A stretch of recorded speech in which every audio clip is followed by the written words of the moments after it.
Porquê que o problema de Portugal é quase ser português? Não estamos a caminhar para uma situação melhor do que a atual ou até melhor do que já foi. Nem no plano climático, planetário, nem no plano político e dos direitos humanos, por exemplo, e da liberdade. Como é que as pessoas não percebem isso? E eu acho que a política está-se a tornar numa atividade muito desgastante e até muito com um risco elevado em termos de saúde mental e de saúde social. Se um humorista fizesse uma piada a dizer que a Iniciativa Liberal e o LIVRE tiveram um filho e nasceu o Volt, estaria muito errado. Tu não tens medo que o Volt fique ali numa área entre o PS e o PSD que não vira nem carne nem peixe? Há vida para além da carne e do peixe. Como é que um conjunto de pessoas tão diferentes são todas iguais? Não se pode dizer isto. Consciência, sermos conscientes, porque eu não consigo ser crítico da política não tendo a consciência que sou eu que faço a política. Eu e 10 milhões como eu, ou os que... Não pensar é mais fácil. É como não ir ao ginásio. Sobra mais tempo para as outras coisas. Uma visão de longo prazo. Queremos uma política focada em soluções e não a falar mal dos outros. Tens 0,18% dos votos. Isso também diz muito do nosso país. Há uma cultura política de as pessoas votam para ganhar e não para se representar. Eu acho que se nós não vivêssemos tão isolados, não tínhamos tanta desconfiança do imigrante, por exemplo. Na ótica da saúde física e mental, eu acho que há um aspecto fundamental, que é uma melhor forma de promover a saúde é evitar que as pessoas fiquem doentes. E isto chama-se medicina preventiva. Onde é que a nossa sociedade ia se todos arranjassem desculpas para não fazer? O medo paga o medicamento. Não queremos é tirar essa malta do sofá. Aqui em Portugal nós não temos cultura de treino. Tenho solução para isto. Sabe qual é? Exercício físico. A essência deste podcast é lutar contra o meu principal concorrente, que é o sofá.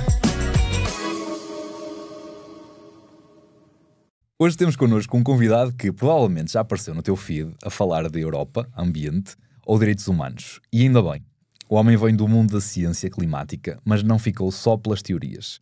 Meteu as mãos na política, calçou as botas do ativismo e decidiu ser co-presidente de um partido que fala de futuro, o Volt. É co-presidente do Volt Portugal, mestre em alterações climáticas e tem dado a cara por causas que nem sempre cabem em soundbites. Mas hoje vamos obrigá-lo a meter tudo em português de gente. Vamos falar de planeta, de política, sem gritaria, de soluções reais e se calhar até descobrir se ele treina ou é só vegetariano. Duarte Costa, bora lá perceber como é que política e saúde física e mental se relacionam e se nós temos assim tanto que aprender com um partido que se calhar ainda conhecemos muito pouco. Bem-vindo. Obrigado. Obrigada por estares aqui. Obrigado pelo desafio. É um prazer estar aqui. Há mesmo relação entre política e desporto, saúde física e mental? Eu acho que não há dúvida que há, porque a política é o espaço onde se fazem decisões. E se nós achamos que ter uma vida saudável faz parte de uma decisão individual, mas também do ambiente em que vivemos, então política tem tudo a ver com saúde. É a política que decide se nós temos acesso a profissionais de saúde na nossa região, que profissionais de saúde, que nível de formação e quão boa é essa formação desses profissionais de saúde, quanto é que eles recebem, portanto, qual é a motivação que eles têm para exercer essa função. E quando falo aqui em profissionais de saúde, obviamente estou a falar de médicos e enfermeiros, mas também podemos aqui incluir nutricionistas e até pessoas ligadas ao desporto, treinadores, formadores, etc.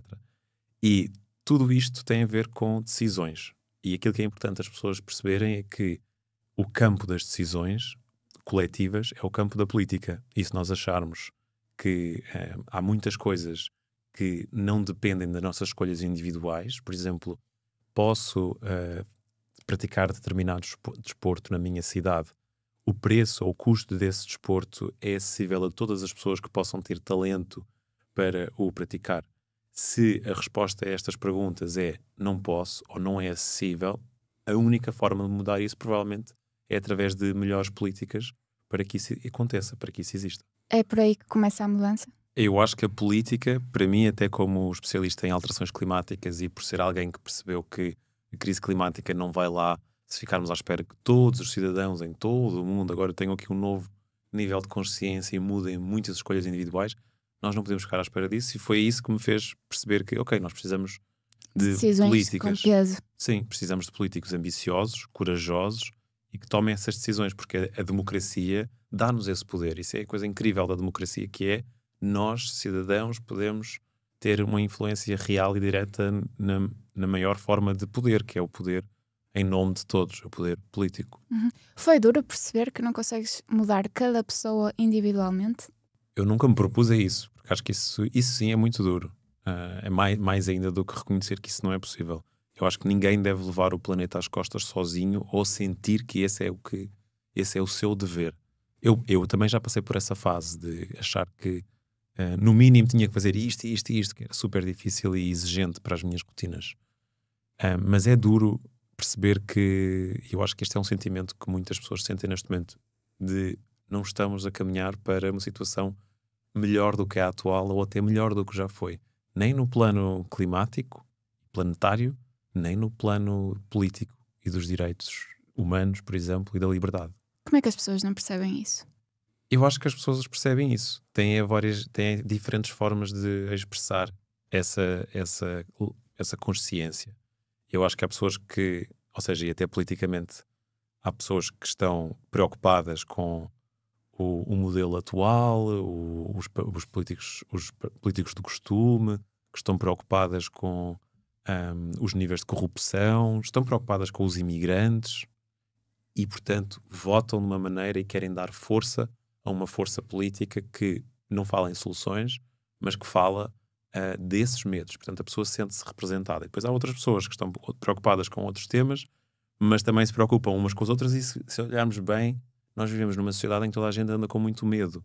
Uns com medo dos imigrantes, outros com medo dos que têm medo dos imigrantes, ou dos que atacam os imigrantes. E aqui, os imigrantes é o centro deste espaço político que está a crescer neste momento, da direita radical. Mas eu acho que o que nós precisamos é de confiança, e a confiança vem de soluções muito concretas, vem da ciência, vem de coisas que funcionam, vem do bem-estar, vem da saúde, do desporto, se calhar. Eu digo muitas vezes que o medo paga o medicamento.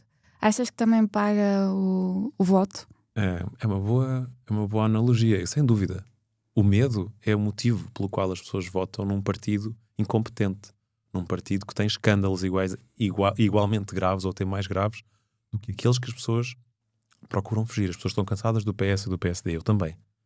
Mas votar num partido ainda pior, a única coisa que pode-se justificar isso é o medo.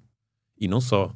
O facto também das pessoas estarem a ser manipuladas, estarem a ser bombardeadas com uma série de informação, com bots falsos, com um nível de investimento em comunicação que é incomportável naquilo que se sabe que é o financiamento público desse partido. Ou seja, há toda aqui uma grande estrutura, e até para as pessoas que muitas vezes acham que há assim alguém muito mau por trás a mexer os cordelinhos e a manipular-nos a todos. Bom, nesse partido também existem suspeitas gigantes.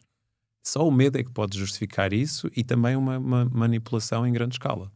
O Volt é o partido mais centrista que nós temos em Portugal, por exemplo? Sim, e nesse sentido é o partido mais longe da direita radical, porque eu não acho que a esquerda radical seja assim tão longe da direita radical em termos de radicalismo, até a mesma palavra. Não é? Eu acho que a melhor forma de nós afastarmos de um extremo é estarmos no centro, que é o lugar mais distante dos dois extremos. E o Volt, sendo também um partido que é do centro, mas que é progressista, ou seja, não é um partido conservador, é um oposto à direita radical, ou Chega, se quisermos pôr-lhe um nome.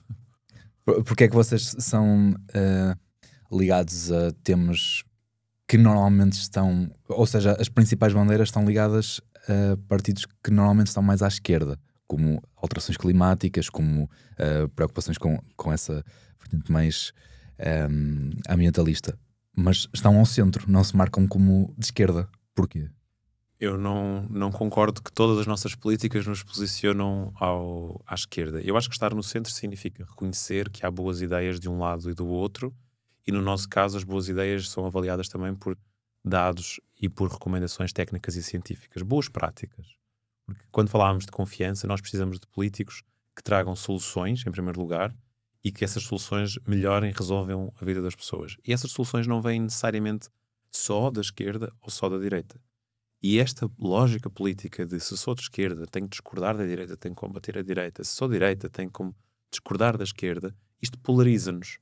E isto divide-nos e bloqueia o funcionamento da democracia. Porque a democracia não funciona nesta ideia de agora, quando todos pensarem igual a mim, eu tenho aqui uma maioria absoluta, agora é que as coisas vão, agora é que vamos conseguir governar. Até lá andamos aqui neste impasse e só conseguimos tomar medidas de curto prazo. Não, a democracia não é isso. A democracia é, tu pensas de uma maneira, eu penso de outra, vamos aqui ouvir ambas as partes, reconhecer que há preocupações válidas, que há soluções válidas, que há ideias ou propostas muito ideológicas que não sabemos se vão funcionar, e pegar nisso tudo e negociar e chegar a um consenso para resolver um problema.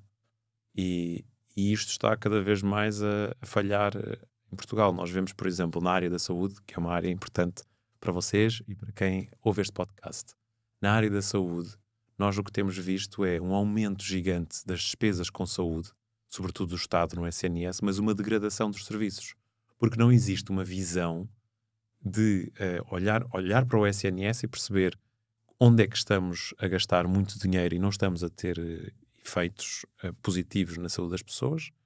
Por exemplo, na parte dos recursos humanos do SNS, como nós estamos a perder muitas pessoas, nós estamos a contratar tarefeiros para fazerem, que são muitas vezes até funcionários do Ministério da Saúde, são profissionais do SNS, para fazerem horas aqui e acolá, e essas horas são pagas a um valor muito elevado, e tudo isto dá aqui uma má gestão. Ora, o que é que os partidos depois dizem sobre isto? À esquerda, temos que apostar mais no SNS e gastar mais dinheiro e contratar mais pessoas. E à direita, temos que dar mais acesso aos cuidados de saúde privado, temos que facilitar esse segmento, e na verdade nenhum dos lados olha para o problema real, que é, ok, vamos ver como é que estamos a gastar o dinheiro, porque é que os profissionais de saúde que temos não estão a ficar no SNS, como é que podemos evitar que as pessoas tenham problemas de saúde que vão parar ao hospital, a medicina preventiva, e vamos começar a apostar nessas áreas e garantir que o SNS não tem que expandir para um nível gigante para dar resposta às pessoas. Nós andamos aqui todos à procura, no fundo, de nos sentirmos melhor. Tu sentes-te na obrigação, como frente de um partido político, de dar o exemplo nesse sentido? Eu acho que as pessoas tendem a olhar para os políticos dessa maneira. Eu procuro ser o melhor que eu puder e dar o exemplo daquilo que eu gostava de ver nos políticos. Isso para mim é muito importante. Como político é diferente de tudo o resto. Na área do desporto, se calhar não posso dar, não sou provavelmente o exemplo. Vocês parecem-me ser melhores exemplos e também têm que ser, não é? Se vocês estão nessa posição que têm, vocês têm que ser um exemplo. Na política eu prezo por nunca ser igual aos políticos que eu não gostava e que me fizeram aproximar-me da política. Eu não sou daquelas pessoas que aos 18 anos queria ser político e portanto entrou na Jota de um partido e foi fazendo aquela trajetória. Eu sempre gostei de política e nunca confiei nos partidos políticos. Até mesmo tendo uma experiência, houve um dia que fui a um evento de um partido, destes dos grandes, e não gostei nada das pessoas e da atitude que as pessoas tinham naquele evento e afastei-me. E hoje em dia, quando olho para mim, eu penso que eu tenho que ser um político, por exemplo, se eu tenho uma campanha eleitoral, eu tenho que ir para a rua falar com as pessoas. Não posso ser aquele político que não fala com as pessoas. Tenho que falar com todas as pessoas. Tenho que respeitar todas as visões. Não importa se a pessoa chega ao pé de mim e diz, eu vou votar, não chega. Eu vou falar, eu digo assim, olha, é consigo mesmo que eu quero falar, então. Eu não voto, são todos iguais. Olha, eu quero falar consigo, porque eu estou aqui a falar consigo. Se calhar os outros não falaram consigo antes. Portanto, esse lado de dar o exemplo, para mim é muito importante. Agora, também não podemos esperar dos políticos serem arquétipos da perfeição, serem pessoas fora do mundo. Mas, pelo contrário, nós queremos é que eles sejam pessoas deste mundo, que tenham conhecimento da realidade, para depois, quando forem tomar as decisões, não sejam assim umas decisões de quem vive numa bolha alienado. Até porque tu partilhavas há pouquinho a ideia de que a tua entrada para a política e o compor de ocupação política cada vez te retira mais disponibilidade para tratar da tua própria saúde física e mental. É verdade, é verdade. Porquê é que isso acontece? Para mim, pessoalmente, a política foi algo que me entusiasmou muito. Eu acho que quem nos está a ouvir e tem um projeto que o entusiasme muito, esse entusiasmo muitas vezes é assim usurpador de tudo, não é? Mas de onde é que vem esse fogo? É de quereres fazer a mudança? Sim, ou seja, vem de...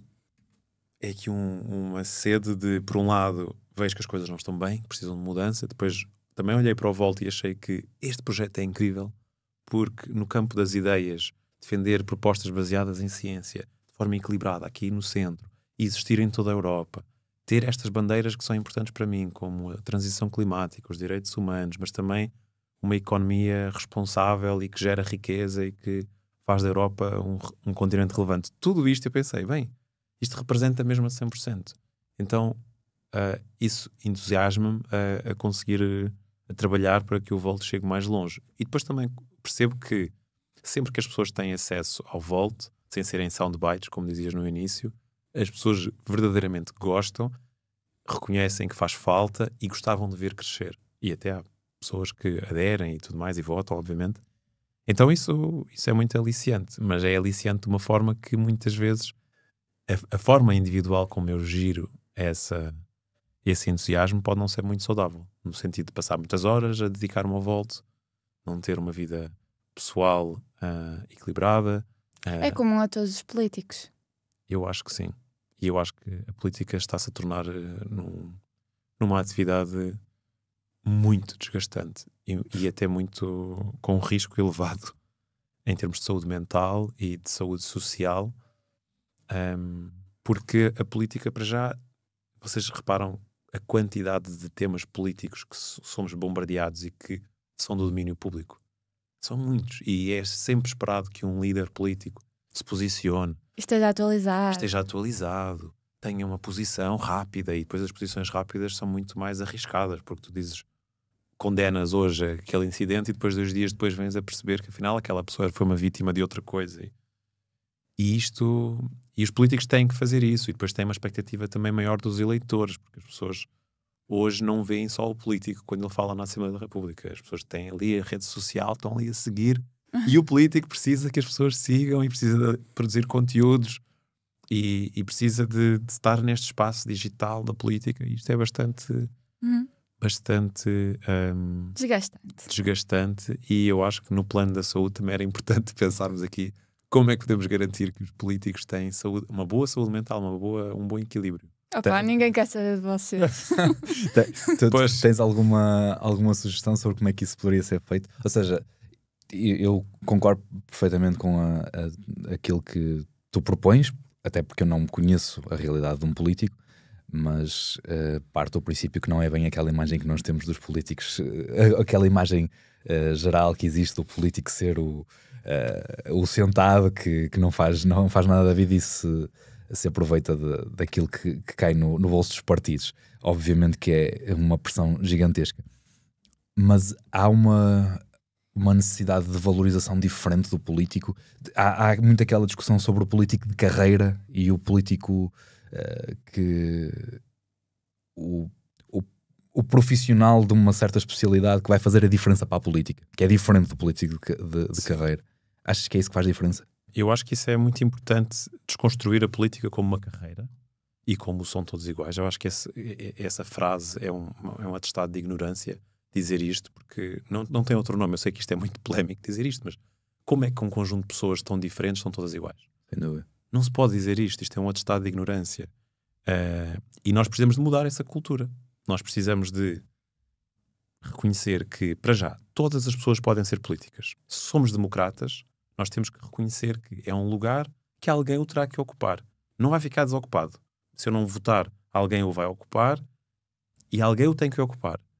E o outro aspecto da política e da democracia é que sou eu que escolho quem é que o ocupa. Portanto, se eu não gosto daquele político, o que é que eu fiz para o tirar de lá?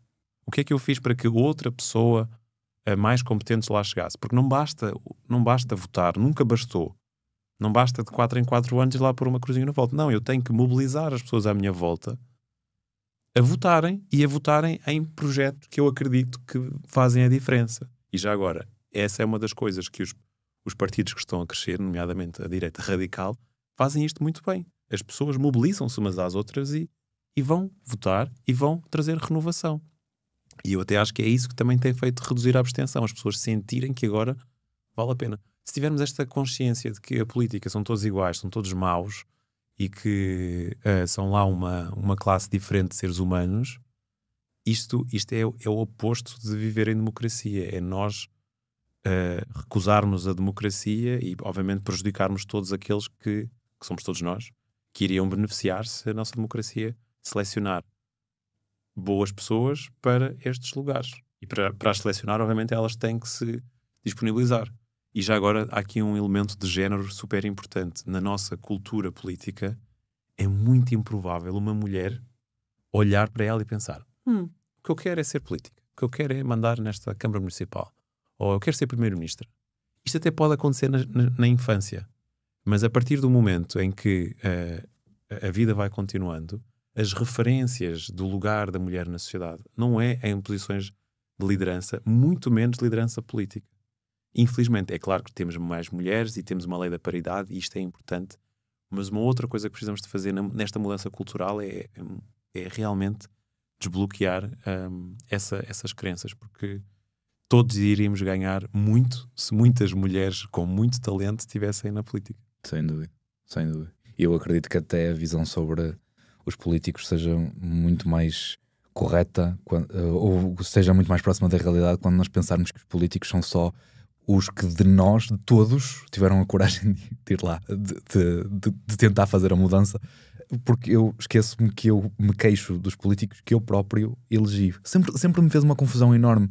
Eu cresci a ouvir as pessoas todas entre si a queixarem-se dos políticos que andam entre dois partidos, historicamente, eleitos por essas pessoas. Então se eu elegi, se eu fui responsável por eleger quem está no governo, eu estou a queixar-me, então de quem é a culpa?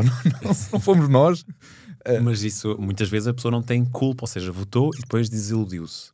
Mas aí há coisas que é preciso fazer em democracia, que não dão muito trabalho e que são necessárias para a democracia funcionar bem. Por exemplo, tu votaste naquele partido e esse partido desiludiu-te, ou fez uma coisa que disse que era o contrário que queria fazer. Tu podes, eu sei que isto parece que dá imenso trabalho, mas tu podes simplesmente deixar um comentário no Facebook ou no Instagram ou na rede social daquele partido ou daquele político e deixar um comentário em que expressas essa desilusão, porque essa tua mensagem vai impactar muitas outras pessoas e obviamente o político vai ver e vai precisar de responder. Podes escrever um e-mail, leva um bocadinho mais tempo, hoje em dia com o ChatGPT até podes escrever um e-mail muito mais rápido e excelentemente escrito e podes fazer essa tua visão chegar ao político. E isto é muito importante porque provavelmente aquela decisão, aquilo que tu sentiste para já foi partilhado por muitas outras pessoas, porque a leitura que tu fazes das coisas tem muito a ver com a informação de massa que muitas pessoas veem e, portanto, em princípio há outras pessoas que se sentem representadas por essa visão. E se todos tivéssemos este hábito de não apenas, ou seja, de reagir e não apenas quando há novas eleições, mas reagir com os mecanismos a que temos acesso, isso também coloca os políticos em sentido, digamos assim. Sim. Pá, mas eu sinto mesmo que, quando eu disse ninguém quer saber de vocês, É verdade. eu sinto mesmo isso. Sinto que as pessoas metem os políticos todos no mesmo saco. São todos maus, corruptos. Porquê é que isso acontece? Tem a ver com a vossa exposição? Eu acho que, eu falei há bocadinho de estado de ignorância, eu acho que é um lavar as mãos de responsabilidade, digamos assim. É um desligar-se do seu poder. Quer dizer, se eu tivesse um filho na escola e dissesse estes miúdos são todos iguais, são todos uns atrasados, não há aqui nenhum que se aproveite. O que é que os pais dos outros miúdos iriam pensar? Iam achar que eu estou maluco da cabeça. Como é que eu posso achar que um conjunto diferente de pessoas, sejam crianças ou adultos, são todos iguais? Não funciona assim. A vida não funciona assim. Se eu entrar num hospital e disser a mesma coisa dos profissionais que lá estão, isso, quem pensa assim tem algum problema dentro de si. Os políticos são pessoas. E são pessoas, como dizias há pouco, que muitas delas tomaram uma decisão corajosa para estar ali, porque é um lugar de visibilidade, é um lugar de responsabilidade, é um lugar que cada vez mais até está a aumentar o risco da pessoa estar envolvida em escândalos que levam a pessoa à justiça. Portanto, há um risco reputacional. Muitas vezes há um risco financeiro, porque as pessoas para estarem na política não podem ter outras atividades. Porquê? Eu também nunca percebi. Bom, para já, porque quem está na política toma decisões em nome de todos. E se eu, por exemplo, sou primeiro-ministro e tenho negócios e esses negócios possam beneficiar das minhas decisões, ou eu posso tomar decisões que beneficiam pessoas com as quais a minha empresa transaciona, eu estou numa posição em que, na verdade, em vez de usar o poder público, isto é que é o mais importante, não é só a questão da ética, se é bonito ou feio. Não, isto é o mais importante, que é, se eu eventualmente usar o meu poder para beneficiar alguém ou estou sujeito a ser beneficiado, não estou a conseguir ver as decisões que eu estou a tomar e a importância que elas têm para a população em comum, que não tem uma relação pessoal comigo nem com as minhas empresas. Portanto, não há problema em ter empresas e em ter uma vida empresarial antes. O problema é, durante um período em que a pessoa exerce um lugar em que o seu trabalho é tomar decisões para o bem de todos, para o coletivo, então durante esse período não pode ter envolvimento com mas empresas. Não tens tu, tem o teu filho, foi o caso de Montenegro. Exato, mas é a mesma coisa nesse caso. Eu acho que ele teria que ter a coragem de vender a empresa e pronto. Vendeu a empresa, só que o problema daquela empresa, agora estamos aqui a entrar num outro tema, mas o problema daquela empresa é que não tinha nenhum valor para além dos contactos e da influência do dono. Aquela empresa, e isto acontece muito na política e com muitos políticos, que é, criam-se empresas para depois fazerem-se contratos, que das duas uma, ou são contratos com a esfera pública, portanto, vão beneficiar, não é diretamente pelo próprio, mas imagina, eu sou o primeiro-ministro e tu és a presidente da Câmara de Braga, não é? E tu dizes-me assim, olha, eu vou contratar aqui esta pessoa, que é o marido da minha sobrinha, mas não sou eu que vou contratar, é a tua Câmara. E existem esses escândalos assim, estes esquemas. Quem quiser ler o caso Tutti Frutti, que é um caso, que é uma acusação do Ministério Público em Lisboa, é escandaloso, é revoltante. Estamos ali a falar de juntas de freguesia em que pessoas que têm ligações de amizade ou de partido, até de partidos diferentes, ou seja, falam uns com os outros no sentido de, olha, eu pus-te nessa posição aí para ser presidente da junta aqui de Santo António ou do Arieiros, sei lá, em Lisboa, então tu agora vais contratar aqui esta empresa para uma prestação de serviços, até podem ter prestado os serviços, mas os sócios dessa empresa é o eleito da outra junta, muitas vezes até uns são do PS e outros são do PSD, e há aqui esta malha que está feita para ganhar contratos em juntas de freguesia, né? No parente mais pobre da política portuguesa, que são as juntas de freguesia, e o parente mais próximo das pessoas. Isto, obviamente, é imoral, mas mais do que imoral, prejudica-nos, porque aquele dinheiro podia estar a ser aplicado para construir um futuro brilhante para Portugal. E isto também é parte da minha motivação, é porque se nós olharmos bem para Portugal é um país super, mega incrível. Portugal tem um clima fantástico, tem pessoas fantásticas, está na Europa, tem a oportunidade aqui de atrair por vários motivos. Nós estamos a ver como tantas pessoas querem viver em Portugal, querem morar em Portugal. Porquê que o problema de Portugal é quase ser português? Ou seja, é depender daquilo que o Estado português providencia aos seus cidadãos, porque isso é um fator de felicidade gigante. Os países em que as pessoas sentem confiança no Estado e nos serviços que o Estado presta e nas redes de apoio e que há um sentimento de comunidade, as pessoas são mais felizes. Nos países onde isso não existe, as pessoas são mais tristes. E já agora falando nisso, Portugal tem caído no índice de felicidade, e os países que estão lá sempre a bater o primeiro lugar são os países nórdicos. Curioso, não é? Porque lá não há muito sol. Sem dúvida. Afinal, o clima não é assim tão significativo nessa área. Se um humorista fizesse uma piada a dizer que a Iniciativa Liberal e o LIVRE tiveram um filho e nasceu o Volt, estaria muito errado? Não estaria muito errado. O Volt está entre os dois, embora isto pode parecer um bocado estranho, mas em termos teóricos eu até diria que se o PS e o PSD tivessem um filho, esse filho seria o Volt. Isto porque eu disse isto muito na campanha e ninguém me contradisse, nem das pessoas desses próprios partidos, mas o LIVRE e a IEL são uma renovação do PS e do PSD respectivamente, mas uma renovação mais ideológica, mais radical, se quiserem usar essa palavra. Porquê? O LIVRE está à esquerda do PS, a IEL está à direita do PSD. O que é que isto significa? Significa que o LIVRE não se relaciona com ninguém à direita, nem com a AD, nem com a IEL, nem por aí fora, e a IEL também não se relaciona com ninguém do PS para a esquerda, com o PS, com o LIVRE, etc. São dois incompatibilizados. E isto significa que se nós renovarmos esse espaço político no plano da incompatibilização, nós estamos a criar aqui uma sociedade super polarizada, em que és de esquerda e o objetivo é derrotar a direita, ou se és de direita, o objetivo é derrotar a esquerda. Não é isso que nós queremos. Portanto, se o Volt fosse filho do LIVRE e da IEL, era aquela criança que cresceu com dois pais completamente desavessos. O Volt, eu acho que é mais um filho do PS e do PSD, que são dois partidos que, apesar de estarem a ser arrastados para esta polarização, se formos ler o programa eleitoral de um e de outro, são bons programas eleitorais e há muita coisa boa nesse espaço político, porque é aqui que nós queremos desenvolver o país. É aqui que os países mais prósperos do mundo pensaram as suas políticas, não é com radicalismos e com medidas pensadas para agradar e não para funcionar. É aqui neste espaço que nós conseguimos um Portugal de sonho, como outros na Europa e no mundo conseguiram.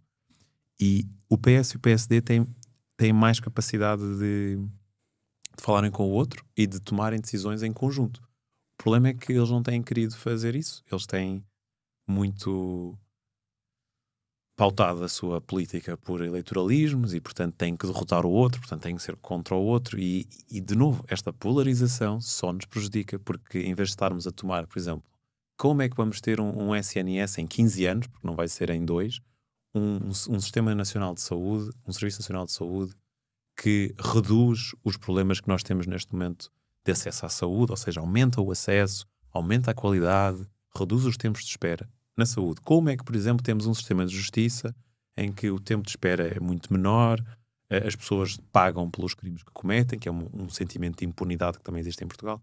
Isso implica dois partidos falarem uns com os outros, a não ser que a gente viva numa sociedade monopartido, que seria um bocadinho pior ainda. Dois partidos se falem uns com os outros, um com o outro, e façam um plano que o cumpram em 10, 15 anos. Não vai ser possível fazer numa legislatura só. Mas para isso é preciso ter força ali naquele espaço que é capaz de falar um com o outro. Existe muito uma luta de egos? Sim. E esse é outro aspecto, é outro aspecto negativo, diria eu, da política, é que muitas vezes pessoas que gostam que o seu ego seja afagado vão fazer o quê? Vão para a política. Olhemos para Donald Trump, por exemplo. Não é? Ele tem uma trajetória empresarial e pública também, porque ele era uma figura pública nos Estados Unidos, mas a cereja no topo do bolo era ser presidente dos Estados Unidos e não podia sair derrotado, portanto foi recandidato. E há muitas pessoas que têm esse ego que precisa ser afagado.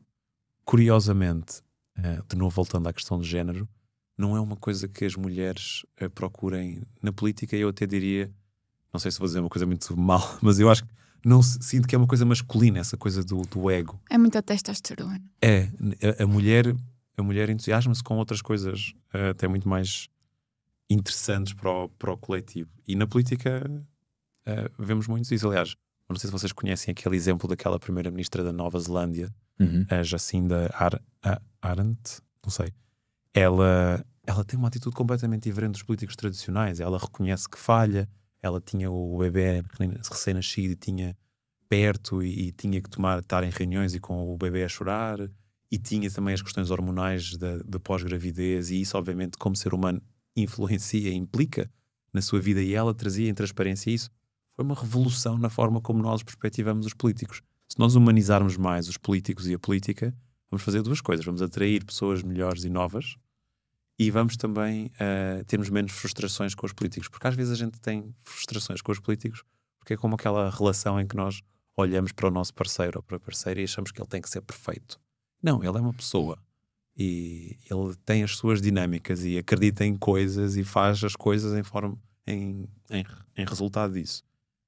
E os políticos também é assim. Se nós olharmos para eles um bocadinho mais de uma forma humana, se calhar também vamos ter menos frustrações e desilusões. Tu não tens medo que o Volt fica ali numa área entre o PS e o PSD que não vira nem carne nem peixe. Tu já falaste sobre essa questão da direita e da esquerda, mas não será difícil num país em que tu nasces a ser ensinado que isto é uma questão de esquerda ou direita? É verdade, eu acho que é preciso quebrar com isso. E eu até acho que há muitos portugueses que estão a querer quebrar com o PS e PSD e estão a votar na direita radical. Há vida para além da carne e do peixe, não é? Vocês, como pessoas que gostam de saúde, sabem que existem outras formas de alimentação, por exemplo, não é? Para além da carne e do peixe, e que é perfeitamente saudável. Eu até diria que é mais saudável não comer nem carne nem peixe numa base regular. E aqui na política eu acho que é muito mais saudável, por todas estas coisas que eu já disse aqui, é muito mais saudável se nós não tivéssemos um espaço político tão polarizado desta maneira, tão ideológico, em que eu acredito numa coisa porque eu sou de esquerda, ou eu acredito numa coisa porque sou de direita. Como assim? Não, eu quero que tu me digas porque é que acreditas, eventualmente eu posso acreditar também, e não é porque a direita, isto, aquilo ou o outro. Não, eu quero, por exemplo, ok, eu acredito em justiça social também, certo? Mas eu tenho dúvidas e reconheço que há falhas nos modelos ideologicamente de esquerda para entregar a justiça social, porque muitas vezes o que nós vemos, aliás, na maioria das vezes o que nós vemos é que a justiça social é todos serem igualmente pobres, nos regimes comunistas, por exemplo.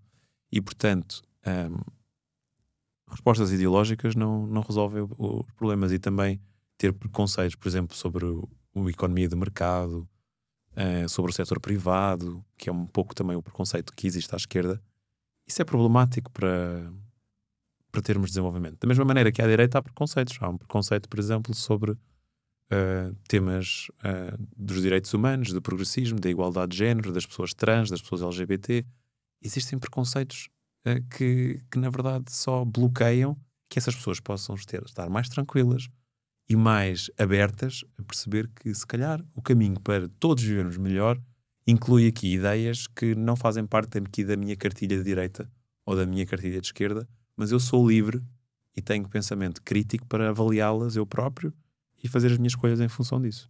Já percebi que tu não te fechas na tua bolha e ouves naturalmente vários partidos políticos e te deparas com muitas ideias.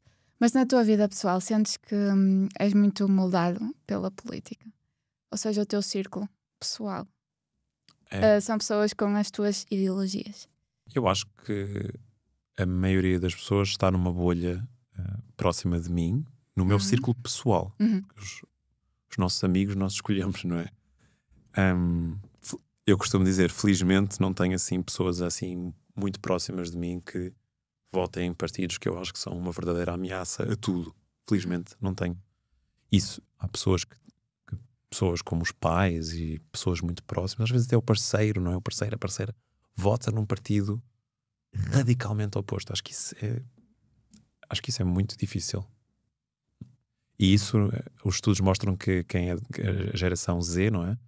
Está a caminhar para mulheres cada vez mais progressistas e de um espaço mais à esquerda e homens, os jovens, cada vez mais num espaço conservador. Eu acho que isso vai ser também um problema para a saúde e para a qualidade das relações. Mas no meu círculo eu diria que as pessoas partilham do meu espaço político. Não são todas do Volt, como é óbvio, mas vai um bocadinho mais além. Um bocadinho mais para a direita, um bocadinho mais para a esquerda, mas sem entrar em radicalismos da esquerda ou da direita. Sim. Sobre isso de parceiros, só é uma chatice, se houver um que não se preocupa o suficiente, não é uma chatice, estás a perceber? Que não se preocupa com o quê? Ou seja, sinto que há pessoas que fervem com a política e outras que não. É verdade. Que estão de boa. Verdade. Eu vivo com o que tu me deres. Como assim? A ideia de que eu não me preocupo com isso, eu vivo com o que me derem. Não quero saber. Mas essa é a tua atitude? Não, está a retratar. Que estas pessoas. Agora fiquei assim. Não, estava à espera. Porque é precisamente ao contrário. Eu acredito que se calhar até passo demasiado tempo a pensar sobre essa. Porque lá está, quando defendes a fundo, marca muito a tua personalidade. O facto de tu defenderes este ou aquele. Pois, isso faz-me pensar noutro ponto, que é a questão de ser independente. Ou seja, há pessoas que acham que se associarem a um partido político, perdem a sua independência. como se isso significasse eu agora vou ter que votar naquele partido, vou ter que defender e concordar com tudo. É uma coisa um bocado estranha, porque nós aderimos a tanta coisa, subscrevemos tanta coisa, assinamos petições, subscrevemos campanhas, fazemos tanta coisa que é um posicionamento, mas com a política parece que fazê-lo com um partido político significa eclipsar toda a minha capacidade crítica. Isto não é verdade. Aliás, voltando ao funcionamento da democracia, as democracias são mais saudáveis e mais resilientes quando as pessoas estão politizadas, porque as pessoas mobilizam-se de forma organizada. E um partido político é isso, é uma organização que, como o nome indica, organiza pessoas em torno de uma causa política para a defenderem numa sociedade livre. Portanto, imagina, eu, Duarte, acho que temos aqui vários problemas. O que nós precisamos é de um centro. Precisamos de um partido que consiga aqui dialogar entre a esquerda e a direita. Precisamos também de uma União Europeia mais relevante. Precisamos de defender o planeta. O que é que eu posso fazer? Eu posso simplesmente votar, posso falar à minha volta, mas a coisa mais eficaz que eu possa fazer é inscrever-me num partido político e lá dentro trabalhar com outras pessoas que pensam um pouco como eu e ser criativo e, no meio da sociedade, conseguir fazer com que cada vez mais pessoas pensem assim. Porque é esse mais pessoas que numa democracia significa mais capacidade de entregar sobre essa agenda. Isto não é difícil de entender, mas eu acho que não é do conhecimento ou do dia-a-dia da maior parte das pessoas. Não sei como é que tu dizes que pensas muito sobre a política. Isto é uma reflexão que tu sentes. Agora estou a trocar posições. Mas achas que isto é uma reflexão que tu tens?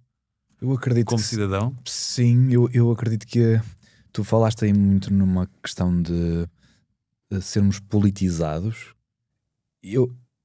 Eu associo isso à consciência, sermos conscientes, porque eu não consigo ser crítico da política não tendo a consciência que sou eu que faço a política. Eu e 10 milhões como eu, ou os que votarem, mas que é só um reflexo da atividade que eu próprio tiver.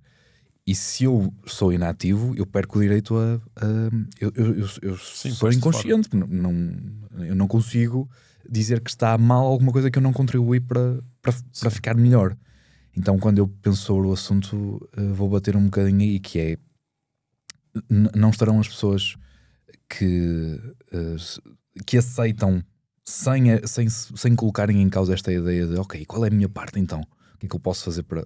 Não será uma questão de inconsciência? Ou mesmo de falta de conhecimento, falta da importância que cada um tem?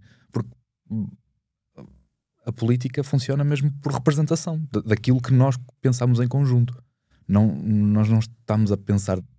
simplesmente não estamos a abdicar de pensar sobre o assunto, e é por isso que a linha é tão constante, não muda. Por as pessoas abdicarem de pensar? Pois eu acho que aí é um certo comodismo. O não pensar é mais fácil. É como não ir ao ginásio. Sobra mais tempo para as outras coisas. É exatamente, sim. É exatamente assim que... Não ir ao ginásio ou não fazer qualquer atividade física. É mais fácil. E não votar, não pensar, não gostar de política e dizer eu não gosto de política, eu não quero saber, são todos iguais. É super mais fácil. É como eu dizer eu não vou ao ginásio, eu não quero saber do ginásio ou da atividade física, porque posso passar mais tempo no sofá, ou no telemóvel, ou com os meus filhos, ou a minha família, ou com as pessoas que eu gosto. Ou seja, eu posso ter mais prazer na minha vida se eu não for ao ginásio, se bem que eu acho que o ginásio dá prazer, ou a atividade física dá prazer, da mesma maneira que se eu não quiser saber absolutamente nada da política, se eu não só não cumprir com os meus deveres de cidadão, mas também não reconhecer os direitos de cidadão que eu tenho, que se não os exercer estou a desvalorizá-los, é mais fácil. Mas o que é importante? É o que é fácil ou é o que é bom, justo e necessário para que vivamos melhor? O que é que eu posso fazer na minha comunidade? Sim, eu sinto que essas pessoas são as mais vulneráveis no sentido de irem na onda do sensacionalismo. Mas sabes que... É possível. E faz muito sentido. Eu acredito que não é uma questão de escolha. Não é? Mas eu acredito que não é uma questão de escolha. É uma questão de cultura. É exatamente a mesma questão que acontece com as pessoas que correm. Se corresses há 20 anos atrás, normalmente tu eras considerado um maluco. porque culturalmente não havia sentido, não havia lógica, as pessoas não percebiam porque é que haveria alguém a correr 10 km na rua. Hoje em dia é sinónimo ou é associado a alguém que é saudável ou que está a praticar alguma rotina que a leva a ser saudável. O facto das pessoas serem inativas ou preferirem o telemóvel, preferirem o sofá ou não quererem pensar sobre saúde física ou mental ou política, eu acredito que é uma questão de falta de noção de que realmente isto importa, isto faz sentido, faz diferença quando eu me preocupo com o assunto. Certo, eu concordo com esse ponto de, para já é preciso democratizar o acesso, se quisermos dizer assim, à política. Ou seja, a política não é aquela conversa de homens sobre partidos e muitas vezes a forma como ela é comunicada nos meios de comunicação social, que muitas vezes é terrível, que é falar de politiquice, que é acha que vai ganhar, acha que vai ter mais deputados. Isso não interessa a ninguém. Ou acha que vai conseguir... No outro dia estava a ver uma pergunta à líder do PAN, se acha que vai ser posta fora do Parlamento. Isto é uma pergunta que se faça. Não interessa às pessoas. As pessoas não querem saber se ela vai continuar ou se não vai continuar. As pessoas querem saber o que é que aquela pessoa, o que é que aquele partido defende que possa ser de valor para a minha vida. Quando a política for sobre como é que resolvemos o problema da sua vida, se calhar a pessoa vai se sentar daquele lado para ouvir. E também vai fazer perguntas, porque aquelas soluções não lhe parecem grande coisa, porque aquilo já sabe que já houve outro que testou e que não funcionou. Se a política for aquilo que ela é, e não esta coisa que depois de 50 anos de democracia acabámos por ter, que é esta disputa de poder para se manter no poder. Vejam, o António Costa teve uma maioria de 120 deputados no Parlamento. Que grandes transformações é que ele trouxe ao país nessa fase? Não há grandes transformações. E tinha todas as oportunidades. Porque tinha um PRR, tinha bastantes fundos que tinham que ser gastos. As transformações não acontecem por ter essa estabilidade. Não acontecem porque não há uma visão para ter. Quando houver uma política que seja discutir sobre, ok, achamos que há um problema com a imigração, não é? Há quem ache que os imigrantes aumentam a insegurança, ou que reduzem a oferta de casas, ou que são um problema do SNS, porque há muitas pessoas que frequentam o SNS e que são imigrantes. Ok? Então vamos discutir sobre isto. Primeiro, vamos olhar para os dados. Mas eu não confio em dados porque isso é tudo umas organizações aí como a OMS que só nos manipulam, não sei o quê. Então vamos perceber estes dados, quem é que os recolheu, onde é que se batem certo com aquilo que vemos aqui no nosso país e tudo mais. Olhar para os dados. Logo aí descortinamos uma série de coisas. Ideias falsas, oportunismos e o que estavas há pouco a falar do sensacionalismo, de dizer coisas, pegar numa história de um caso de um imigrante para projetar aquilo sobre toda uma comunidade. Eu estou aqui a falar do imigrante porque é um tema dominante, mas podíamos estar a falar sobre a segurança social, ou a habitação, ou a crise climática. Perceber com dados qual é que é a realidade e depois perceber que soluções é que existem. E soluções não é do topo da cabeça. O político, um bom político, não pensa, tipo o Donald Trump, não, aquelas ideias de vamos injetar, o que é que ele tinha dito? Que ia injetar a cloroquina, não era? Para a pessoa era como se fosse uma vacina. Um bom político não faz o que o Donald Trump faz, que é ter uma ideia e vamos implementar isto. Um bom político olha para recomendações técnicas e científicas, vê o que é que já foi feito noutros sítios, e se não houver nada que tenha, se for um caso novo, um problema novo, não tenha uma base para avaliar, tem que utilizar um pouco a lógica e a ciência e o conhecimento, e para isso tem que se rodear e informar-se à sua volta de pessoas até que chega a um ponto em que é preciso tomar uma decisão. E o político tem a confiança da democracia para tomar. Mas se a política fosse sobre isto, será que as pessoas iam não querer saber? Iria ser mais agradável ficar no sofá? Eu não sei responder. Porque Estamos tão preguiçosos. Sinto mesmo que a nossa sociedade está muito focada em coisas. Mas é complicado mudares a consciência quando 90% de um debate é falar sobre o que é que o meu oponente fez mal em vez do que é que eu defendo. Pois. Mas se fosse, por exemplo, falar sobre o facto das crianças portuguesas estarem a ser estupidificadas, literalmente, é os termos que são utilizados em vários relatórios, não sobre as crianças portuguesas, mas sobre as crianças em geral, por passarem demasiadas horas no telemóvel. Se calhar um pai ou uma mãe, será que eu estou a fazer o melhor com o meu filho ao permitir-lhe, ao dar-lhe um telemóvel? ao permitir-lhe passar horas e horas a fio no telemóvel. Há várias, uma coisa que eu achei extremamente preocupante é os filhos das pessoas que trabalham nas grandes tecnológicas, na Google, no Instagram, no TikTok. Os filhos dessas pessoas não têm telemóvel até a adolescência, estudam em escolas em que o telemóvel é proibido, têm contratos com as empregadas domésticas, que a empregada doméstica não pode usar o telemóvel na casa enquanto está em contacto com o filho. Ou seja, têm uma política altamente restritiva com os seus filhos na questão dos telemóveis, porque a forma como as redes sociais, os algoritmos que são desenvolvidos e a forma como se cria ali o chamado engagement, não é? Ou seja, o gancho em que a pessoa quer ver, esse gancho muitas vezes explora a nossa neurologia e explora o nosso cérebro para que nós fiquemos verdadeiramente enganchados, não é? Engaged. E nestas idades muito jovens isso é altamente perigoso e viciante, porque a pessoa fica enganchada, não é? Viciada numa coisa que lhe vai, obviamente, limpar outras coisas que não vai fazer, vai eclipsá-la ou afastá-la de outras coisas que é suposto uma criança fazer. Se a política fosse falar sobre isto, ou seja, sobre, ok, é ou não é? É mau ou não é mau? Onde é que está o equilíbrio? O que é que outros países já fizeram? O que é que os nossos especialistas aqui em Portugal dizem sobre isto? Que casos é que temos tido associados a este tipo de comportamentos? Temos tido um aumento de violência ou de apatia ou de isolamento? Se a política for sobre isso, será que é mais interessante? Estou aqui a lançar perguntas sinceras, porque a política está muito longe disso para eu saber a resposta. Mas acho que é utópico pensarmos que a comunicação social vai fazer isso. Ora, ideia para o Volt, façam um podcast. Não, acho que a quantidade de pessoas que já nos disse isso. Aliás, nós quase que tivemos um podcast numa determinada altura e depois falhou. Mas é muito interessante para vos dar a conhecer e dar a conhecer as vossas ideias, que de outra forma pode ser mais difícil. Sim. Porque eu provavelmente ainda não há uma consciência. O facto de a polarização eu acredito que está a resultar porque torna fácil às pessoas distinguir, perceber o que é uma coisa e o que é outra. Sem muito trabalho eu consigo perceber o que é que eu gosto e o que é que eu não gosto. Quanto mais despolarizado estiver, mais difícil é perceber então estamos atrás do quê em concreto. Eu tenho que ser mais crítico, tenho que estudar mais o assunto. Provavelmente, ou melhor, eu até te coloco a ti a questão.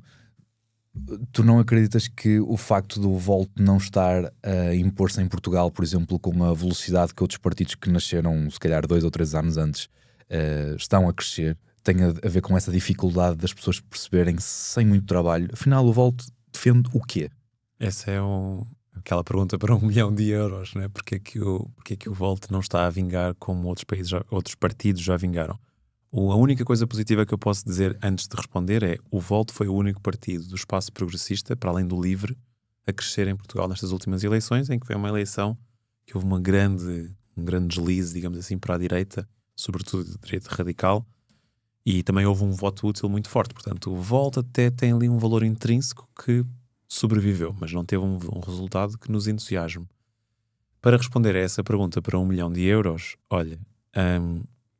eu acho que quando um partido que se apresenta da seguinte forma, que é: temos propostas baseadas em ciência, queremos uma União Europeia mais unida, mais integrada para ser mais relevante no mundo, queremos despolarizar, queremos políticas de esquerda e direita que se dialogam, queremos uma visão de longo prazo, queremos uma política focada em soluções e não a falar mal uns dos outros. Tens 0,18% dos votos. Isso também diz muito do nosso país, dos nossos eleitores, do nosso sistema eleitoral. Há pessoas que gostam do Volt, mas não vão votar no Volt porque sentem que é um voto no caixote de lixo. E aqui há uma cultura política de as pessoas votam para ganhar e não para se representar. E por isso é que depois muitas vezes há uma desilusão, que é: eu votei neste porque queria que este fosse o primeiro-ministro.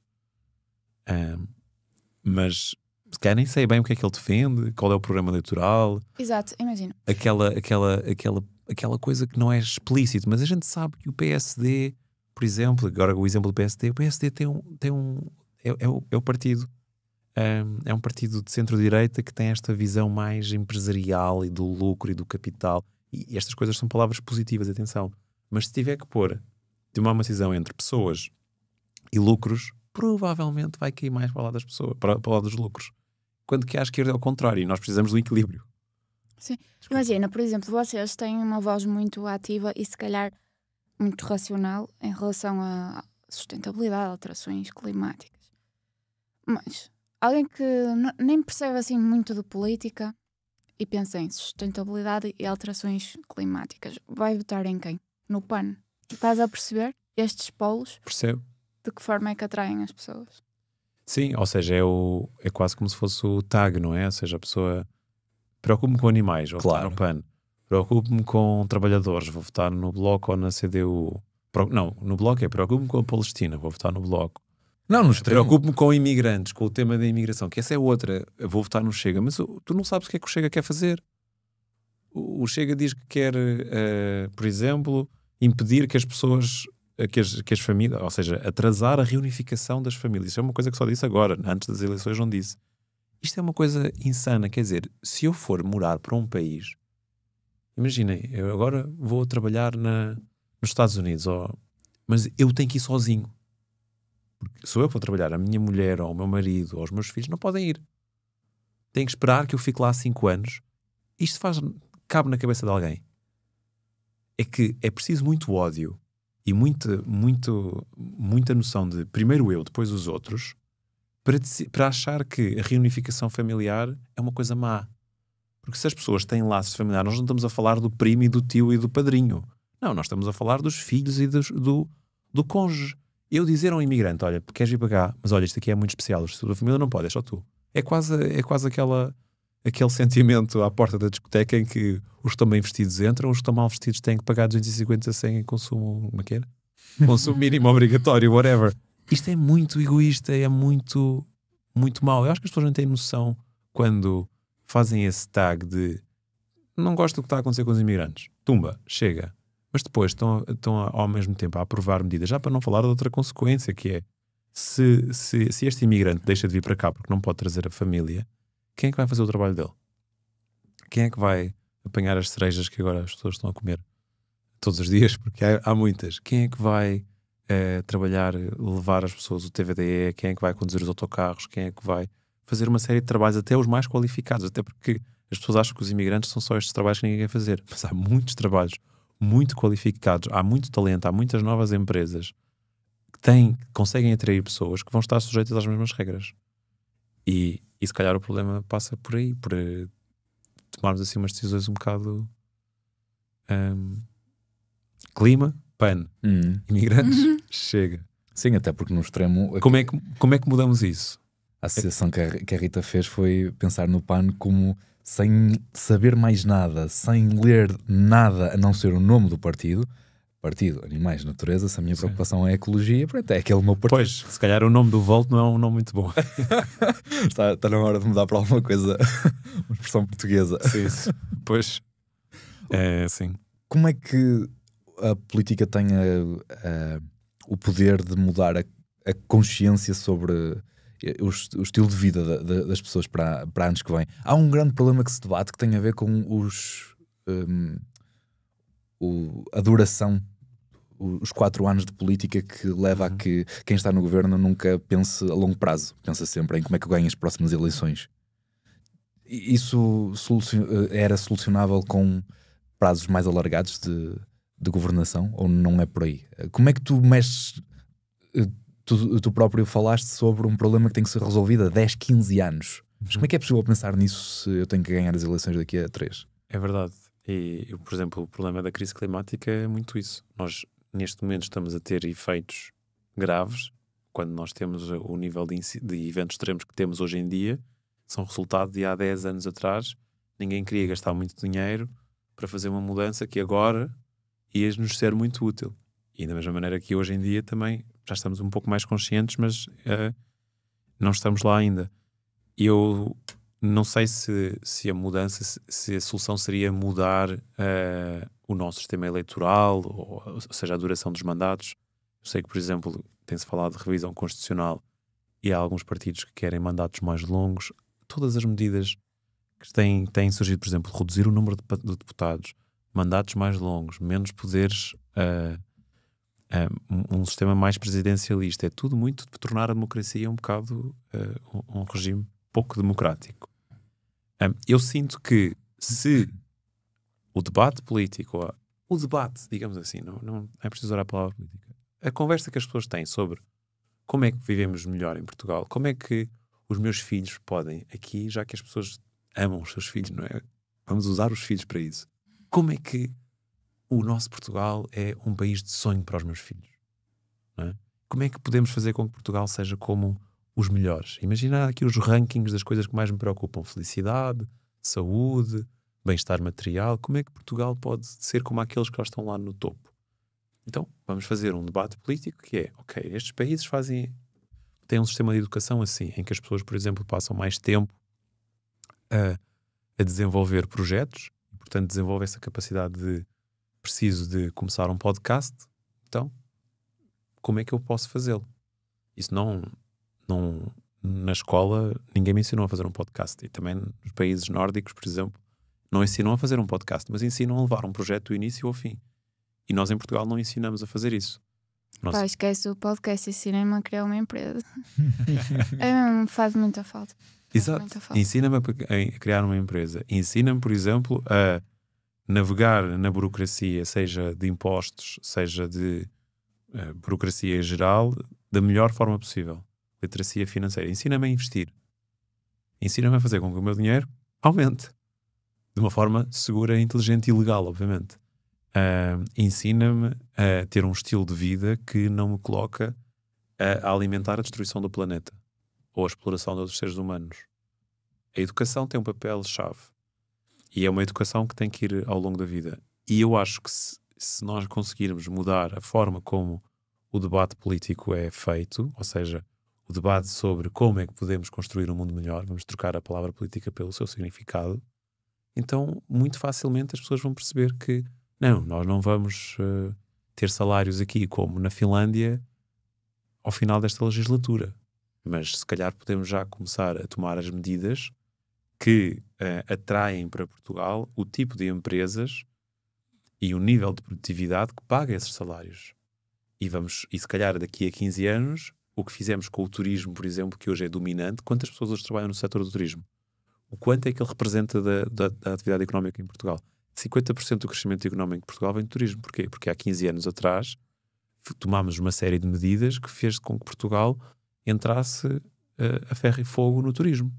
Se nós hoje começarmos a apostar, por exemplo, nos setores do futuro, na biotecnologia, na inteligência artificial, nas renováveis, na economia digital, daqui por 15 anos, em vez de ser o turismo que é hoje, esses setores, esses salários, esse talento, esse valor acrescentado, vão ser a economia portuguesa. Mas é preciso, se falarmos das coisas, inevitavelmente a conversa vai ser que decisões vamos fazer daqui até aos próximos 15 anos, mas nós não falamos sobre estas coisas. Achas que é uma ameaça para muita gente que se andássemos todos muito informados e muito direcionados para o desenvolvimento e para a evolução? Eu acho que devíamos dedicar um QB, ou seja, o ser humano evolui. Aliás, os seres vivos evoluem.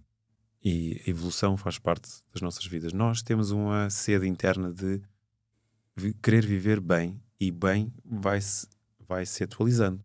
Querer viver melhor. Portanto, essa faz parte das nossas preocupações. A não ser que nós estejamos num fim de vida, ou num fim de vida, terminal ou não, em que está tudo bem, como está. Não tenho... Ou seja, mas tenho que aproveitar agora. Mais no sentido de... por exemplo, achas que há forças políticas que beneficiam se andarmos todos com o olho tapadinho? Claro que sim. É muito mais fácil. É muito mais fácil fazer política assim. Porque... É muito mais fácil falar para ignorantes. Para já eu só falo do problema que eu sinto aqui agora. Eu não estou-lhe a falar do problema que a pessoa vai ter daqui por uns tempos e que eu tenho o dever agora de evitar que ele tenha. Por exemplo, quando eu tenho esta política de tratar os imigrantes como cidadãos de segunda, o que eu estou a fazer é que Portugal tenha menos capacidade de atrair imigrantes. Ou seja, que daqui por um ano o custo da comida, o custo a capacidade das empresas funcionarem vai ser muito mais complicada. É um fator de competitividade para as nossas empresas terem acesso a pessoas que consigam trabalhar. Se eu agora estou a ter estas políticas, daqui por uns anos vou ter que fazer o contrário, que é reinventar Portugal para conseguir que as pessoas queiram vir para cá. Porque, entretanto, as pessoas acham que isto aqui é um lugar de racistas e xenófobos e que vão ser maltratados e que ainda por mais não podem trazer o marido e os filhos. Portanto, eu devia estar a falar não só do problema aqui, eu devia estar a olhar para a frente, a tal visão de médio e longo prazo. E depois, eu devia também estar a falar com as pessoas com realismo, que é, não se resolvem problemas com soluções milagrosas. É preciso dizer às pessoas que, olha, por exemplo, não é possível baixar o IRS em Portugal. Todas as organizações económicas recomendam em Portugal que não baixe o IRS. O Banco de Portugal, a OCDE, o FMI. Estas não são organizações de esquerda, não são organizações comunistas. São organizações até bastante capitalistas e até, diria eu, que normalmente a sua maioria de economistas até são mais ali do centro-direita. Mas baixar o IRS, que é uma medida da AD e também da IEL, baixar o IRS na ordem de valores, sobretudo que a IEL defende, significa destituir o Estado de capacidade financeira para assegurar os seus deveres.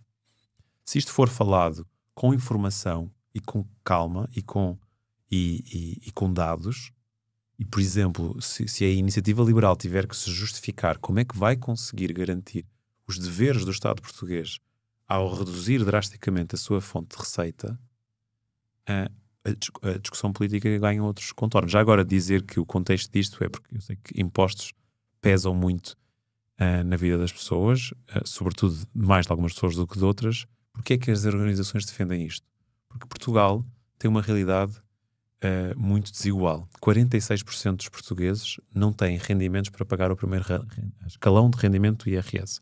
Por vários motivos. Ou porque têm rendimentos muito baixos, ou porque não os declaram. Não estou a excluir isso. Mas não pagam IRS. E, portanto, o IRS é só cobrado a só 50% dos portugueses.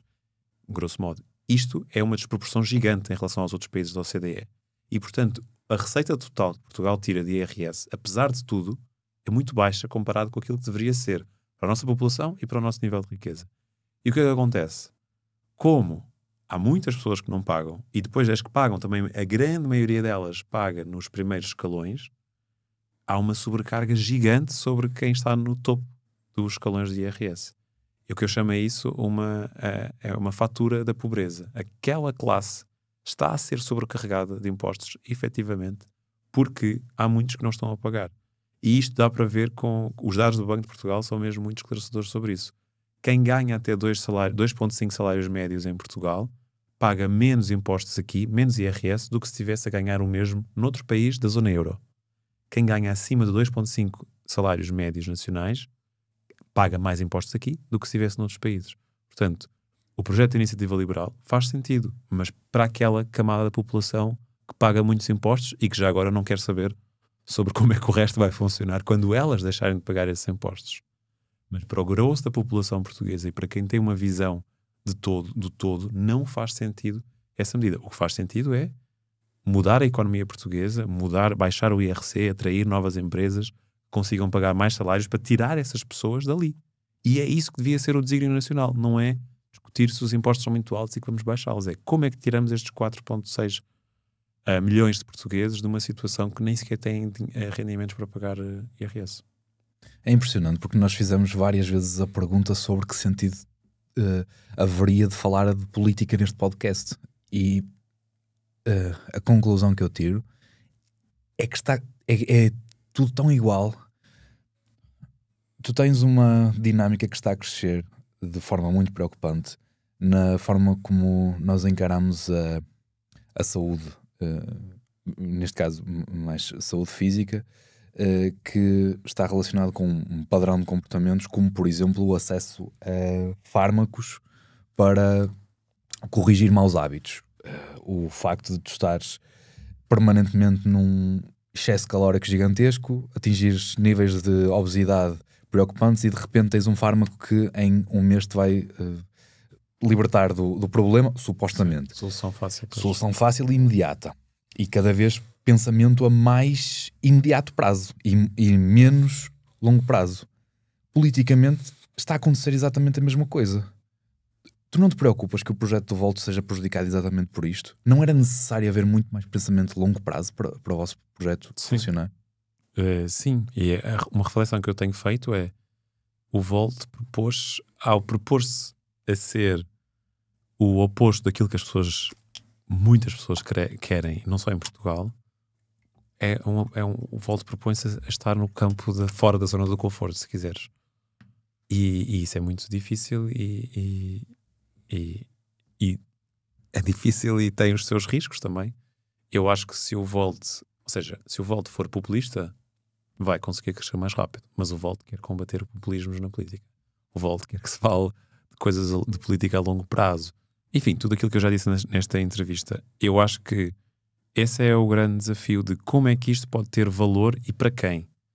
E também há quem diga que a partir do momento que tenha para um grupo significativo de pessoas que permitam o Volt ter representação parlamentar, depois isso fará o Volt continuar o seu crescimento. Porque esse também é outro ponto, que é nós privamos as pessoas de ter acesso à informação de forma minimamente igualitária ou proporcional entre as forças políticas. Ou seja, o boletim de voto tem este tamanho, não é?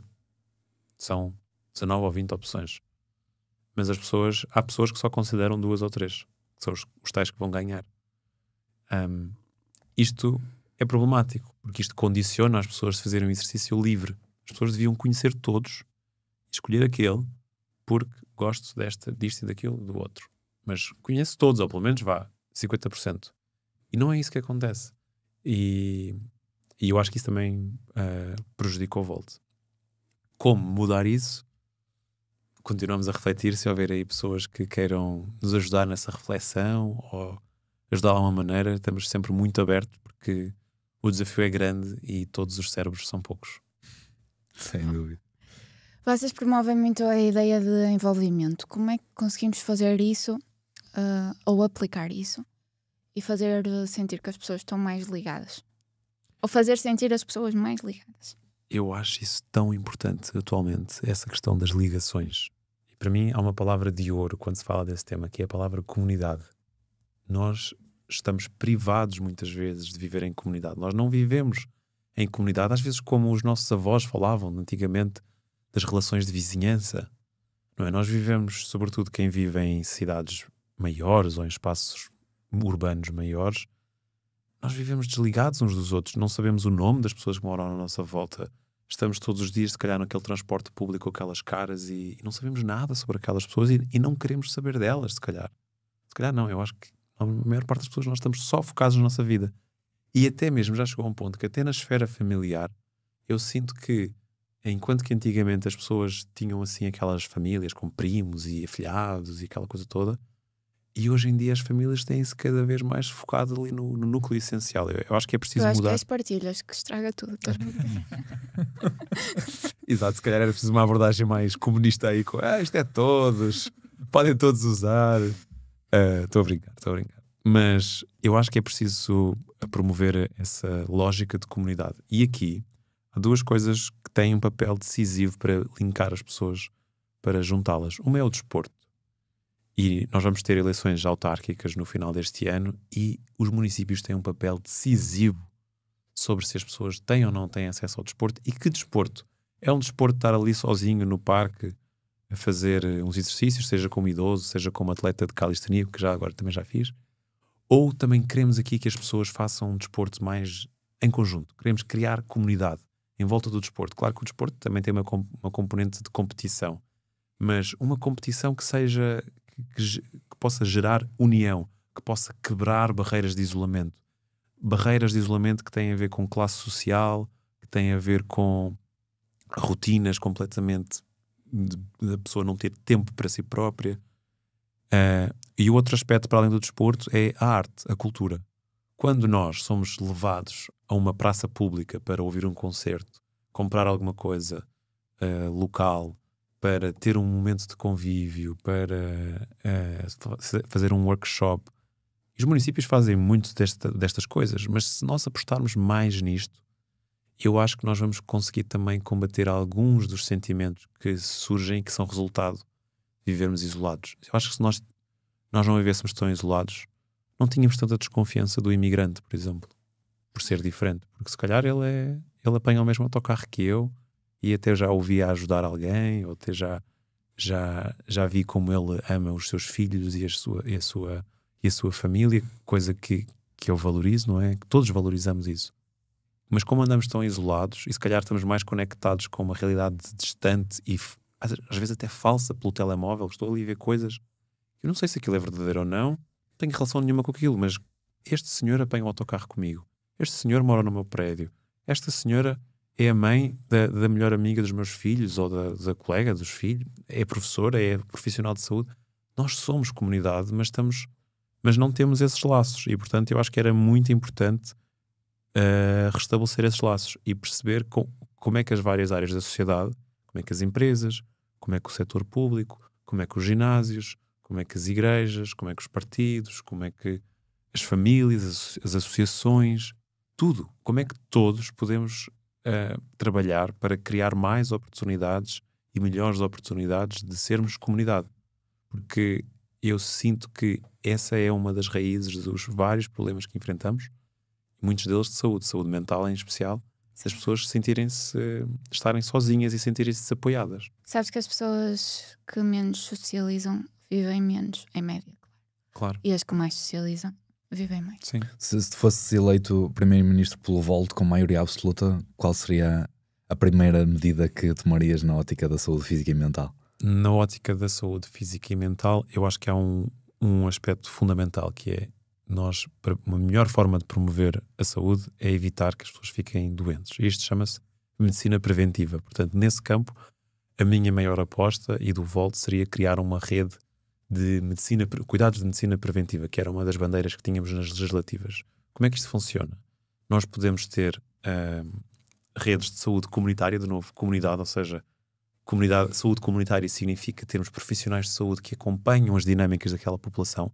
Imaginem numa freguesia ou numa área de um centro de saúde e ter ali uma série de valências de saúde física, mental e alimentar, que são estes 3 pilares que nós podemos prevenir uma série de doenças e de haver um acompanhamento. Aliás, sem ser Primeiro-Ministro de Portugal, se eu fosse eleito Presidente de uma junta ou se o Volt conseguir assim uma força suficientemente grande numa freguesia, isto pode ser feito com um ou 2 profissionais de saúde da área da saúde mental. Por exemplo, temos enfermeiros especializados nessas áreas ou um psicólogo e ter um contacto com o Plano Nacional de Vacinação. O sistema público sabe se as pessoas estão a tomar as vacinas ou não e contactam as famílias, por exemplo, olha, o seu filho tem que ir tomar a vacina, não tomou ainda já. Nós podemos ter isso para a saúde mental. Ter um enfermeiro ou uma enfermeira da área da saúde mental e que contacta todas as pessoas uma vez por ano, todos somos contactados naquela freguesia, sobretudo começando por pessoas de maior risco. E há vários fatores de risco, agora não vou entrar em detalhes sobre eles. E ajudar essas pessoas, por exemplo, a perceber se há ali uma ligeira tristeza, ansiedade, stress, sinais de esgotamento, e já conseguir passar às pessoas algumas ideias, algumas soluções e algumas formas de terapia cognitiva ou comportamental, técnicas de coping, tudo ferramentas que quem é enfermeiro sabe exatamente o que eu estou a dizer, já existem, mas as pessoas não têm acesso. Portanto, se eu fosse eleito, ou se o Volt for eleito, não tem que ser eu necessariamente, numa freguesia, isto já é possível fazer em parceria com uma unidade de saúde familiar, com um centro de saúde, e não é preciso mundos e fundos. Provavelmente até já existem enfermeiros de saúde da área da saúde mental que possam ser alocados para fazer pelo menos um projeto piloto sobre isto. E se isto resultar naquela freguesia, foi possível detectar problemas de saúde mental antes deles serem doença, porque isto é a realidade de Portugal. As pessoas não se faz nada sobre saúde mental até que se torna uma doença, em que a pessoa precisa de ter cuidados de saúde. O que nós temos é que prevenir que a pessoa precise. E isso, a medicina preventiva seria a minha grande aposta no campo da saúde. Ganhas o meu voto com esse projeto. Se alguma vez ponderarmos se fazia sentido convidar-te, não me lembro. Não te lembras? Esta é a ironia um bocadinho Deslocada da Rita. O que ela queria dizer era que esta foi exatamente a razão pela qual te convidamos. E pela qual faz sentido nós falarmos com pessoas que defendem este tipo de ideias. Porque é exatamente isso. É exatamente essa mentalidade que é necessária mudar. Porque é que isso é tão difícil de implementar? Porque é uma medida de longo prazo, de efeitos de longo prazo. O convidado que esteve cá no último podcast falava exatamente sobre isso. Porque é que é tão difícil teres a ideia de isoginásio permanentemente? Porque tu não vês nada a acontecer. Se tu tomas um medicamento, a tua doença normalmente passa. Só que se tu fizeres desporto não te acontece nada. Então tu assumes que pronto.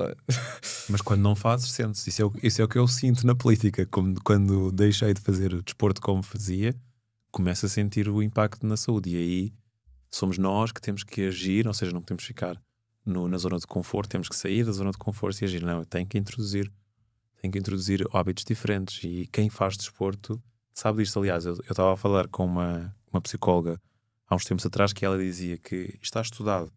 Se tu queres mudar uma coisa na tua vida, primeiro, durante um mês, tens que insistir contra tudo e contra todos com aquele hábito.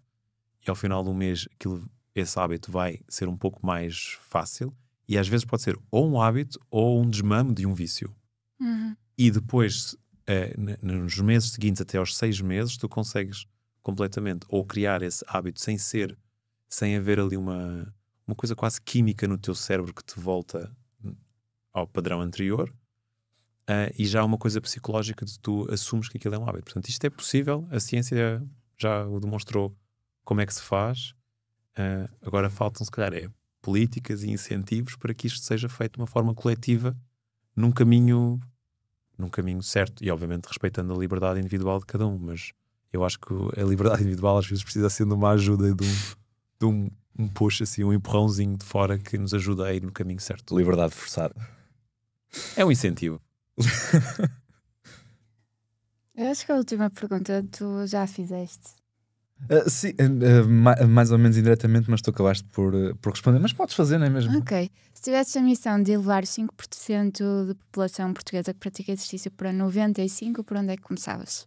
Bem, 95% da população portuguesa significa muita gente. Significa gente que vamos ter aí um grande desafio, certo? Ou seja, estou a pensar em pessoas com problemas de saúde e de mobilidade graves, população presa, população... Há muita população presa que pratica exercício físico. Sim. Com muita regularidade. Aliás, provavelmente até mais... eles tempo têm, não é? A porcentagem da população é maior do que não está preso. Não, e nessa lógica que eu estava a dizer, provavelmente ao estarem presos, uma das coisas que lhes é proporcionada é, olha, tens aqui treino, começam a fazer e ganha-se um hábito e quase um vício na atividade Sabes física. que eu tenho muita curiosidade em visitar uma prisão. A Rita tem um desejo brutal de... Se ganhares, depois tens uma vacunha, não sei. Está ótimo. Achas que o desafio... Não, eu por acaso também tenho essa curiosidade, porque eu acho que é um outro lado de viver em democracia, que é, aqui é o espaço de quem foi condenado por um Estado de Direito. Ou seja, nós defendemos um Estado de Direito, defendemos que há regras, que as regras são para ser cumpridas. Quando não são cumpridas há penas, e que essas penas têm que ser aplicadas. Está aqui esse lado. E eu acho que nunca fui também, não acho que não sejam, não sei, acho que não se pode visitar assim prisões, a não ser que tenhas lá alguém. Já tentei, não. Pois, eu já tentei. Mas há projetos de voluntariado, isso eu sei que há. Mas é para quem está em criminologia e assim, acho. Não, mas eu acho que há projetos de voluntariado em várias áreas de ação social, que está envolvida. Sim. Não sei. Tem de investigar. Mas acho que é interessante. Mas eu acho que para elevar, respondendo à pergunta, como é que se vai de 5 para 95? Primeiro tem que ser de 5 para 10. Sim. Ok? E perceber quem são as primeiras pessoas que era muito fácil estarem a fazer desporto. Só há aqui algumas coisas que estão a falhar. Por exemplo, jovens que fizeram desporto até o 12º ano, não é? Porque tinham na escola e tudo mais, e depois chegaram à faculdade e foi só exames e estudar e acabou-se. Políticos. Esse eu acho que não são os primeiros 5%. Mas há aqui, ou seja, o que eu faria é como é que chegamos para os 10, depois de 10 para 20, e quem são os grupos da população onde isso possa ser, onde tu consigas retirar ali um bloqueio, e ao ires incentivando, depois tu não tens que fazer nada para passar de 20 para 60, se calhar. Porque já criaste uma mudança em curso. E eu acho que em política é preciso começar e ser bom no início e depois ver como é que se pode continuar a mudança sem precisar de políticas para isso. Porque isso significa que a mudança é verdadeiramente orgânica. Exatamente a mesma receita que tu mencionaste de possível crescimento para o Volt, que é de contágio. Passo a passo, se calhar dos 5 para os 10 e daí em diante. É uma questão de consciência coletiva. Eu acredito que sim. Por isso é um desafio engraçado perceber se tu chegas a primeiro-ministro mais rápido do que os 95% fazem exercício físico. Qual será o desafio mais complicado? Pois, eu acho que é os 95%. Eu também acredito. Não por ser eu, mas acho que esse desafio os 95% é muito difícil. Mas sim, eu espero que quem reconhece valor no Volt não deixe de votar no Volt e de apoiar o Volt. Ou seja, eu sei que há outros partidos mais elegíveis, há outros partidos bons, obviamente. Infelizmente não vivemos num sistema em que se possa votar em mais do que um, tipo um ranqueamento de pontos, por exemplo. Portanto, o que eu peço é, o Volt só vai existir se houver pessoas que lhe reconhecem valor. E reconhecer-lhe valor, para começar, é votar no Volt sempre que é possível. E depois, há outras formas de ajudar. Nós somos poucos, ou seja, nós não somos poucos, somos... acho que neste momento já ultrapassámos a fasquia dos 500 pessoas associadas ao Volt em Portugal, o que é um número já relevante para uma organização, não é? Imaginem uma associação com 500 pessoas, não é propriamente uma coisa pequena, mas é sempre preciso mais massa crítica, mais pessoas, somos todos voluntários, portanto, haver mais pessoas significa que temos um banco de tempo maior. Portanto, o meu apelo aqui é que quem vê neste projeto valor, então ajudem-nos, juntem-se a nós, participem nas nossas atividades, sigam as nossas redes sociais, porque isso é a coisa mais bonita da democracia, é nós podermos agir e organizarmos para transformar. Não estamos só receptivos a ver quem é que nos fala, quem é que nos pede o voto, ou estamos só à espera do dia das eleições. Não, nós podemos e devemos fazer isso todos os dias. E pronto, e o Volt está aqui para dar uma oportunidade a quem acha que é isto que faz falta em Portugal. Espetacular. A ti que chegaste até aqui neste episódio, muito obrigado. Não te esqueças de subscrever este canal. Partilha este episódio com quem achas que deva conhecer o Volt e com quem achas que deva ativar um bocadinho melhor o pensamento crítico, sobretudo. E para a semana estamos de volta. Muito obrigado, Duarte. Obrigada. Muito obrigado. Obrigado, Will. Foi um prazer, mesmo. Onde é que a nossa sociedade ia se todos arranjassem desculpas para não fazer? O medo, água, o medicamento. Nós queremos é tirar essa malta do sofá.